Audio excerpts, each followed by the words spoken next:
अपने 3 दिन के दिल्ली दौरे के बाद शिमला वापस लौटे मुख्यमंत्री जयराम ठाकुर। अनाडेल हेलीपैड पर पत्रकारों से मिलकर उन्होंने पत्रकारों से विभिन्न मंत्रालयों में विकास के लिए हुई अपनी सार्थक चर्चा और खासतौर पर रेल, सड़क और हवाई पट्टियों के विस्तार और इंफ्रास्ट्रक्चर के लिए सहयोग मांगा।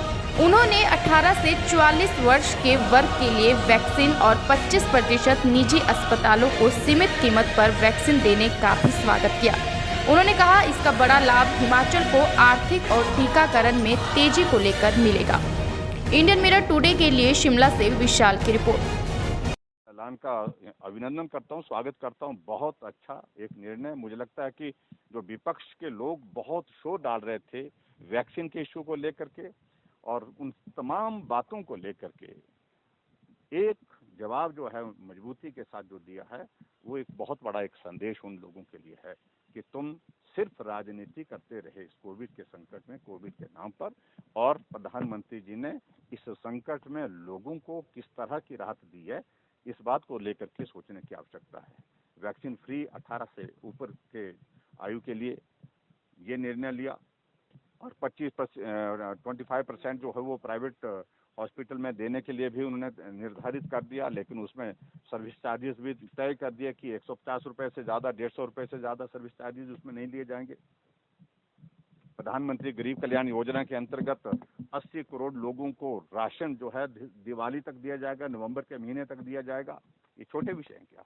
इन सारी चीजों के लिए मैं आदरणीय प्रधानमंत्री जी को बधाई देता हूं, उनके निर्णय का स्वागत करता हूं। हिमाचल को भी लाभ होगा? निश्चित रूप से हिमाचल को भी बहुत लाभ होगा।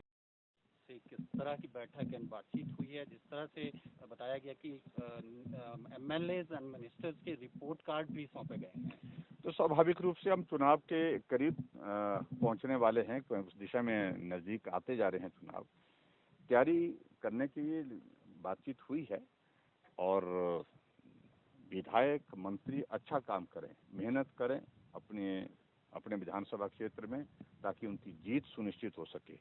उन सारी चीज़ों के लिए बातचीत होती रहती है, पहले भी बातचीत होती रहती है, लेकिन अब की बार भी बातचीत हुई है और उस बात को सुनिश्चित करेंगे कि विधायक और मंत्री काम करें और मेहनत करें, ताकि भारतीय जनता पार्टी की सरकार 2022 में फिर से बन सके। सर, अलोंग बॉर्डर जो कोई बदलाव या ऐसा कोई लगता है कि परफॉर्मेंस की दृष्टि से? देखिए, कहीं भी इस तरह से विषयों पर बातचीत नहीं हुई है। इतना जरूर है, जब बदलाव की बात होगी उस सारे विषय में आपको सूचना दे दी जाएगी। जब भी बदलाव होगा जानकारी मिल जाएगी, लेकिन फिलहाल इस सारी चीज के लिए हमको बेहतर ढंग से काम करना है, मिलकर के काम करना है। पार्टी और संगठन को मजबूत, ये पार्टी संगठन को और उसके साथ सरकार को मजबूती कैसे मिल सकती है, उन सारी बातों को लेकर के सुनिश्चित करने की जरूरत जहां जहां भी लगती है, उन सारी चीजों को लेकर के हम करेंगे। सर, डलहौजी को लापरवाही बरत रहे हैं, क्या इसको और सख्त किया जाएगा जब तक कोरोना कर्फ्यू इम्पोज है स्टेट? मेरा तो यही कहना है कि सख्ती करने की ओर से सरकार को जरूरत नहीं पड़नी चाहिए। लोग स्वयं आगे आकर के कोविड से बचना है, कोविड से बचाना है, खुद को भी और दूसरे को भी। ऐसे में थोड़ा अपने आप सेल्फ डिसिप्लिन को जो है वो मेंटेन करने की कोशिश करें, कोविड के प्रोटोकॉल को उसका पालन करें। सर, बॉर्डर पे जो चर्चा हुई है, जो आप कह रहे हैं इंफ्रास्ट्रक्चर डेवलपमेंट की बात हुई है, क्या इस पे अग्री हुए हैं? क्या हेलीपोर्ट? निश्चित रूप से देखिए, अब काम का दौर है, काम होंगे, तेज गति से काम होंगे, इस बात को लेकर मैं बड़ा स्पष्ट कहना चाहता हूं।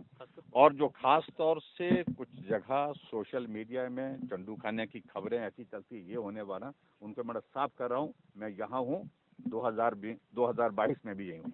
नहीं सर, बॉर्डर वाला हाँ जी, क्वेश्चन, जो इंफ्रास्ट्रक्चर डेवलपमेंट की बॉर्डर की बात की गई, क्या आश्वासन मिला है? क्या कोई हेलीपोर्ट? ना, उस सारी चीज के देखिए जानकारी जितनी कर देनी होती है वो जानकारी दी है। उसके बाद अपने आप जो है वो मंत्रालय में जो है अपने फीडबैक से, क्योंकि वहाँ उनके पास मैकेनिज्म फीडबैक का बहुत बेहतर होता है, पर्टिकुलरली बॉर्डर एरिया का। लेकिन एक इस प्रदेश के मुख्यमंत्री होने के नाते मेरा ये दायित्व बनता था वो जानकारी। आखिर में सर, जैसा आपने कहा सोशल मीडिया में चर्चा हो रही है, मंडी पार्लियामेंट्री से आपके मंत्री महेंद्र सिंह का नाम सोशल मीडिया में चल रहा है, क्या वास्तविकता है? क्या कोई चर्चा हुई है? सोशल मीडिया को कतई भी गंभीरता से ना कोई लेता है, ना लेने की जरूरत है।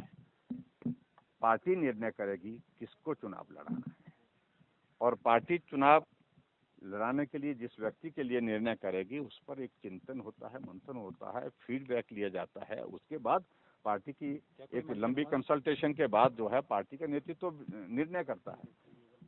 सोशल मीडिया कोई आधार नहीं होता है, और सोशल मीडिया जिस प्रकार की कुछ चीज़ों की जो खबरें चलाने की कोशिश करते हैं, मैं बड़ा स्पष्ट कह रहा हूँ इस सारी चीज़ को कि उससे कुछ नहीं होने वाला है, और उल्टा उनकी जो है फजीयत होती है। और फिर जब वो सारी चीज़ें सत्य पर आधारित नहीं होती है, और उसके बाद कुछ लोगों का एक आदत बन गई है कि इस प्रकार की सेंसेशनल कुछ बातों को उठाना, खबरें बनाना, खबरें बना करके ये करना, उसका कोई मतलब नहीं है, कोई अर्थ नहीं है। सर, प्रधानमंत्री ने कल महत्वपूर्ण ऐलान किए हैं। डिमांड आ रही है, नेताजी नगर बनाए जाने की मांग आ रही है, पहले शिमला की भी मांग आई थी। क्या गवर्नमेंट इसको कंसीडर करेगी या this issue should not be discuss? अभी तो हमारे ध्यान में आया नहीं ये विषय, आपके ध्यान से आया है विषय। सुब्रमण्यम स्वामी ने लेकिन पत्र लिखा है राज्यपाल, लेकिन मंशा क्या है सरकार? लेकिन अभी तक इन सारी चीज़ों को लेकर के कोई बड़ी इस प्रकार की मंशा नहीं है। मैंने कहा कि अभी तक इस तरह की हमको जानकारी भी नहीं आई है कि भी बदलने के लिए आगे कोई आया है। सर, कैबिनेट की 11 को है, तो क्या जो अभी जो बंदिशें हैं 14 तक, क्या उनको सर कुछ ढिलाई दी जा सकती है? आपको लगता है 11 को हम इससे बैठ करके कैबिनेट बैठेगा और उसके बाद विचार करेंगे, कुछ रिलैक्सेशन देने के लिए कुछ आग्रह आ रहे हैं, क्योंकि कोविड के मामलों में कमी आई है निश्चित रूप से। अब हमारे पास काफ़ी तेज़ी से नंबर हमारा एक्टिव केसेस का कम हुआ है, तो ऐसी सूरत में कुछ बातें करने की ज़रूरत होगी तो विचार करेंगे। लेकिन अभी तक 11 तक जो निर्णय हमने किए हैं वो निर्णय अभी तक पब्लिक ट्रांसपोर्ट के लिए मांग है। बिजनेस एस्टेब्लिशमेंट्स को ज़्यादा समय तक खोलने की बात आ रही है। इसके अलावा और भी कुछ चीज़ों को लेकर के आ रही है बात। ये जो हमारे बॉर्डर पर एंट्री का विषय है, जिसमें रजिस्ट्रेशन की एक प्रोसेस हमने रखी अभी तक, उसमें परिवर्तन करने के लिए कह रहे हैं कि अब खोल देना चाहिए। इन सारी चीज़ों पर विचार जिस तरह से सर शक्ति यही मालूम नहीं पड़ रहा है कि अभी कोविड के बाद चुनाव आयोग इस पर क्या व्यू लेते हैं, कितना डिले होंगे ये चुनाव। वो सिचुएशन जो भी होगी वो सारी सिचुएशन पर हम तब बातचीत करेंगे। तो विधायकों या मंत्रियों के रिपोर्ट कार्ड भी सौंपे गए हैं केंद्रीय नेतृत्व को? हाँ जी, हाँ, गडकरी जी से, नितिन गडकरी जी से भी मिलना हुआ, छूट गया मुझसे।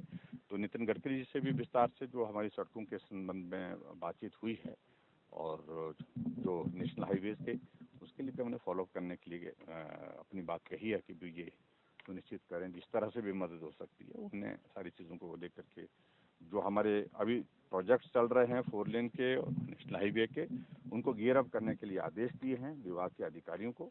और उसके अतिरिक्त जो है और क्या चीज़ें हो सकती है उस चीज़ से भी बातचीत की है। सर 2022 के चुनाव सीआरएफ का जो पैसा हमारा हिमाचल प्रदेश का लगभग 193 को 193 करोड़ रुपए जो है उसकी स्वीकृति के लिए उन्होंने कहा कि ये स्वीकृति करके 1 दिन के या 2 दिन के अंदर जो है उसकी स्वीकृति प्रदान करेंगे। सर मंत्री जो नागरिक उड्डयन का ये डिपार्टमेंट देखते हैं पुरी जी, उनसे भी बातचीत हुई और उनसे विशेष तौर से जो हमारे शिमला हेलीपोर्ट के लिए कुछ एक औपचारिकता रहती हैं उसको हमने कहा कि उसको जल्दी हम फंक्शनल करना चाह रहे हैं। और उसके अतिरिक्त मंडी ग्रीनफील्ड एयरपोर्ट के लिए, ग्रीनफील्ड एयरपोर्ट के साथ में कांगड़ा एयरपोर्ट की एक्सपेंशन, इन सारे विषयों पर डिटेल में बातचीत हुई है। और मुझे इस बात की भी प्रसन्नता है कि मंडी के लिए वो सर्वे के लिए वो टीम पिछले कल वहाँ मंडी पहुँच चुकी है, और आज से वो सर्वे और सारी OLS सर्वे की जो एक फॉर्मेलिटीज़ हैं जो है वो लीडार सर्वे जो है वो आज से वो शुरू कर देंगे। फिर उसके बाद मुझे लगता है कि निश्चित रूप से तेज़ी से कुछ विषय आगे बढ़ेंगे उस दृष्टि से। इसके अतिरिक्त हमारा पार्टी के सम्मानीय राष्ट्रीय अध्यक्ष जगत प्रकाश नड्डा जी से संगठन सरकार के विषयों पर हमेशा बातचीत होती रहती है, क्योंकि उनका ताल्लुक हिमाचल से है और स्वाभाविक रूप से हिमाचल की छोटी बड़ी बात के बारे में वो जानकारी रखते हैं। तो वो बातें आपके लिए साझा करने के लिए नहीं है, लेकिन अच्छी डिटेल में बातचीत इस दृष्टि से हुई है। उपचुनाव की तारीख तय हो जाए उसके बाद चुनाव लड़ेंगे, और निश्चित रूप से 3 उपचुनाव जो निर्धारित हैं, एक लोकसभा का, 2 विधानसभा के, तीनों में जीतने की रणनीति बना करके आगे बढ़ेंगे। उनने यही कहा कि आप सारी चीज़ों का लेकर आकलन करिए, असेसमेंट करिए, क्या बेहतर करना होगा, और पार्टी जो भी इस सिलसिले में निर्णय लेगी उस में आगे बढ़ करके हम पार्टी की जीत को सुनिश्चित हिमाचल प्रदेश में सब मिल करके करने की कोशिश करेंगे।